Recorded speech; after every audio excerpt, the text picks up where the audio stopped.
Sagres Internacional. Os principais fatos do cenário mundial com credibilidade e análises profundas. E Sagres Internacional é com o professor Norberto Salomão, historiador, professor de geopolítica. Professor, boa tarde, tudo bem? Boa tarde, Jéssica, tudo bem? Satisfação grande estar com você aqui, com todos aqueles que nos acompanham.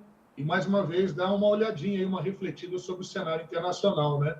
Ô, Jéssica, eu estava vendo o seguinte, acho que você está acompanhando também, muita gente, a questão climática na Europa, né? Que loucura que está aquilo, os rios secando, incêndios na França, na Espanha, em Portugal. Vi uma notícia, não sei se ontem ou hoje, que bombeiros na Espanha tiveram que fugir, né? Porque estavam ali combatendo o fogo e chegou um momento que não conseguiram vencer, ou fugiam ou morreriam, né? Então, a gente vai cada vez mais tendo notícias que vão demonstrando como é que o meio ambiente precisa, sim, ser cuidado, porque senão a coisa vai se acelerar. Que nós vamos ter assim um cenário a longo prazo que não é dos melhores para o meio ambiente, para a questão do abastecimento da água, isso já está muito certo. O que a gente sempre fala, né, e é inclusive diretriz aí das ODS, né, da ONU, da Agenda 2030, é como mitigar, como minimizar esses efeitos com ações que cada um de nós pode tomar, fechar a torneira, poder preservar um pouquinho mais a natureza, né? Não realizar as queimadas tão comuns nesse período. Então, não é fácil, não. E no meio de tudo isso, inclusive, na França, prenderam um incendiário. Quer dizer, não bastasse isso, tem um engraçadinho que gosta, um piromaníaco, que gosta de ficar colocando fogo nas coisas. Então, cenário grave para aqueles que negam, né, as alterações no meio ambiente, né, Jéssica? Pois é, professor, né? Esses incêndios agora, mês passado também a onda de calor, né? Mais de 1.000 pessoas morreram em toda a Europa. Assunto que a gente vai falar, né? Vem falando aqui ao longo da nossa programação. Hoje, quinta-feira, tem mais uma live da Arena Repense. A gente vai estar falando sobre também, professor, ações de sustentabilidade que os clubes de futebol, né, também podem fazer para colaborar para o melhor meio ambiente, né? Ações aí ligadas também ao ODS 12, consumo e produção sustentáveis. Na sequência aqui, professor, do nosso Sagres Internacional. Repense, olha, eu não estava nem sabendo dessa pauta aí, mas o Repense está com tudo, está indo muito bem. Parabéns ao Samuel, todo o pessoal lá que trabalha aí com Repense, tem feito um trabalho brilhante, viu? Pois é, professor, vamos então para o nosso tema de hoje aqui no nosso Sagres Internacional para falar, né, da guerra da Ucrânia, Rússia e essa ameaça nuclear, professor. O que a gente pode observar, né, o desenvolvimento da guerra da Ucrânia tem gerado esse alerta, né, por parte das entidades internacionais sobre uma grave ameaça nuclear. O que o senhor avalia sobre esse assunto, professor? É isso. O que é que acontece? A guerra não para, né? Infelizmente, não observamos nenhum cenário que seja favorável a isso, apesar de estar ocorrendo agora, né? De ontem para hoje, a visita do Recep Tayyip Erdogan, né? Eu parei um pouquinho aqui para lembrar o nome dele direitinho, Recep Tayyip Erdogan, que é o presidente da Turquia, visitando lá o Volodymyr Zelensky.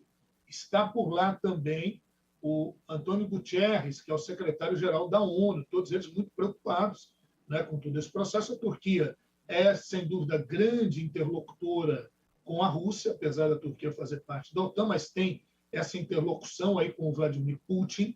Então, há uma certa... levanta uma certa expectativa, não diria nem esperança, mas talvez de alguma conversação um pouco mais produtiva. Mas até agora não tivemos nada disso. Mas é importante a visita dessas entidades à região da Ucrânia. E por que tudo isso? Porque, veja, lá em março de 2022, agora, no último mês de março, a Rússia, durante a guerra da Ucrânia, dominou ali a cidade de Zaporizhia, onde está a maior usina nuclear da Europa e a nona maior usina nuclear do mundo, que é a usina de Zaporizhia. Então, uma usina importantíssima, os russos tomaram aquela região e quiseram, eu até comentava isso no Sagres Internacional com o Rubens, a gente falando que eles poderiam querer usar a usina como escudo, porque muita gente pensou, bom, vão explodir a usina, vai radiação para todo canto, então eles vão fazer isso. Eu disse, não, essa loucura não é a intenção, pelo menos foi assim que eu avaliei naquele momento, não é a intenção dos russos, a intenção é usar a usina como escudo. Só que aí acabam acontecendo bombardeios e acusações de lado a lado, os russos acusando os ucranianos pelo bombardeio, os ucranianos acusando os russos pelo bombardeio. A verdade é que eles estão brincando, entre aspas, claro, com fogo, né? Porque, veja, a usina de Zaporizhzhia, ela foi construída entre 84 e 95, o seu processo de construção, tem 6 reatores muito poderosos e é uma das grandes fornecedoras de energia. E o que acontece? Caso ocorra algum acidente, na pior das hipóteses, ele pode significar 10 vezes o efeito do acidente de Chernobyl. O acidente de Chernobyl, que também fica lá na Ucrânia, mas à época nós tínhamos ali a região da União Soviética, ainda e tudo, quando houve o acidente em Chernobyl. Foi um acidente grave. E pode representar, talvez, um efeito muito maior, inclusive, muitas vezes maior do que isso, em relação ao que foi o acidente em 2011, lá em Fukushima, no Japão, depois de ser atingido por um maremoto, por um tsunami, e havia fissuras na estrutura da usina, e houve um acidente também muito famoso, isso aí em 2011. Então, veja você que, óbvio, é algo muito preocupante, né?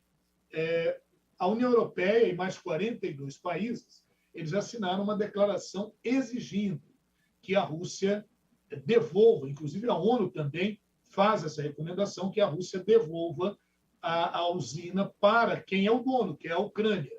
Mas os russos estão irredutíveis nessa condição, não vão entregar mesmo. A verdade é que, infelizmente, né, novos bombardeios na cidade de Kharkiv, na cidade de Mykolaiv, deixando mortos, deixando civis, não é um ataque a instalações militares. Então, acaba atingindo residências, hospitais, escolas e deixa feridos e mortos.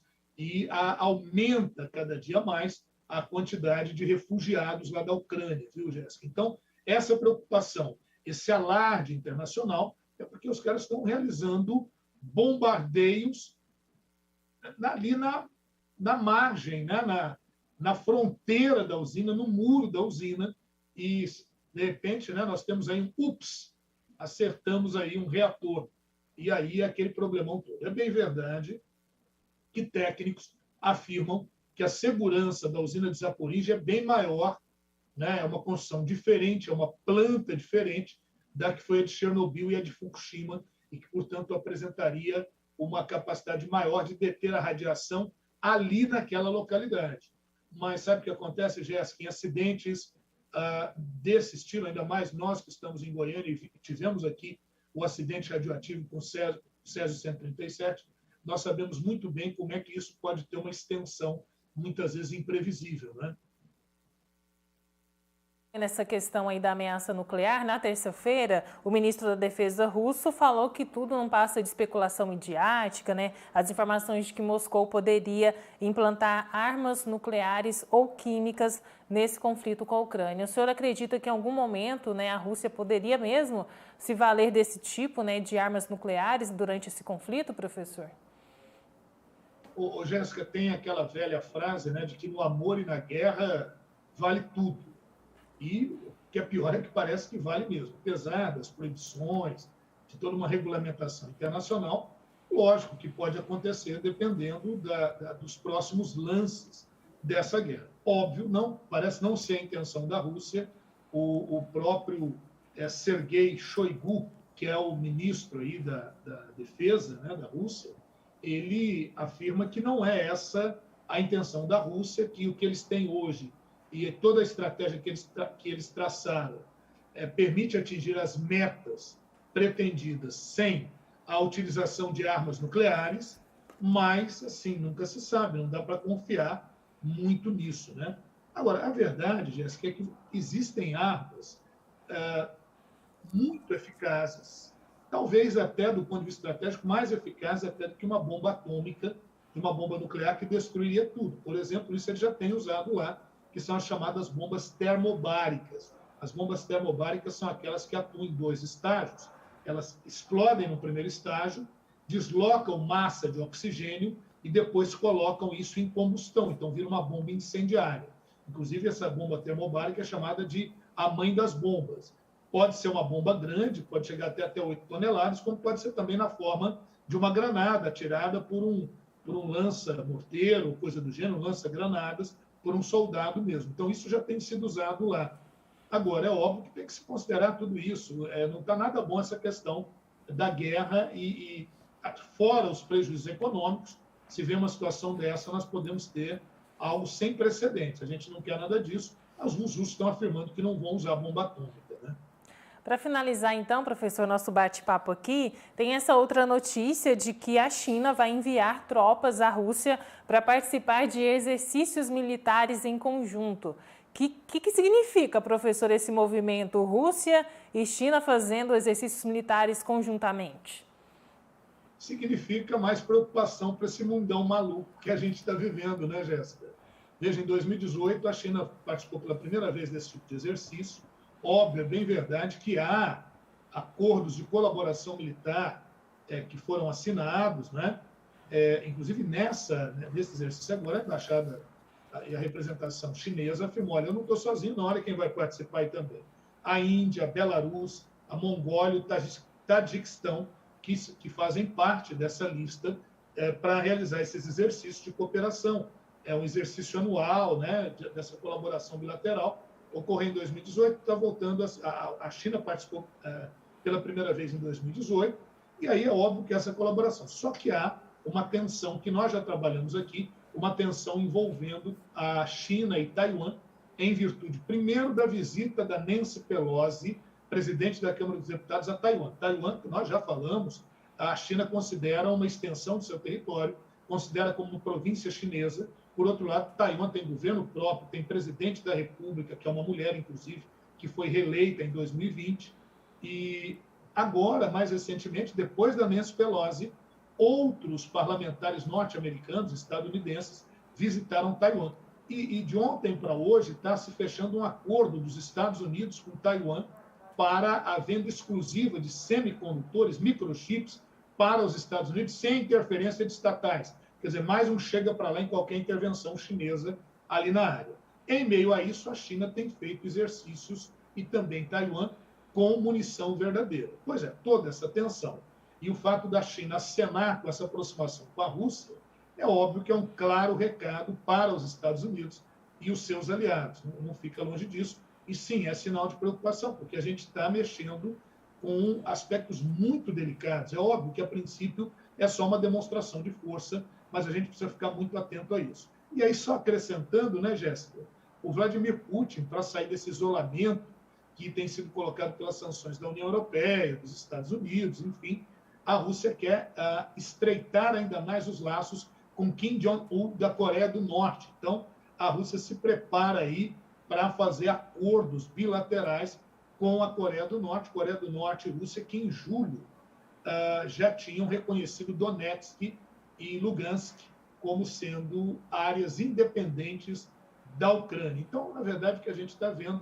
eu costumo dizer, é uma readequação, um redesenhar da geoestratégia internacional, da geopolítica internacional. Estamos aqui muito atentos a isso e sempre que tiver novidade a gente vai informar e vai analisar. Espero que o pessoal tenha entendido aí essa nossa breve, essa nossa rápida reflexão. Tá certo, professor. Obrigada, então, pelo Sagres Internacional de hoje, né? Pelas informações aqui com a gente. Até semana que vem. Até semana que vem. Muito obrigado a todos os colaboradores do Sistema Sagres de Comunicação. A nossa audiência sempre muito seleta, né? De qualidade. E nos acompanha ali no nosso podcast Sagres Internacional. Um grande abraço. Até o nosso próximo encontro. Até lá, o professor Norberto Salomão aqui com a gente, historiador, professor de Geopolítica, em mais um Sagres Internacional. Sagres Internacional. Os principais fatos do cenário mundial com credibilidade e análises profundas.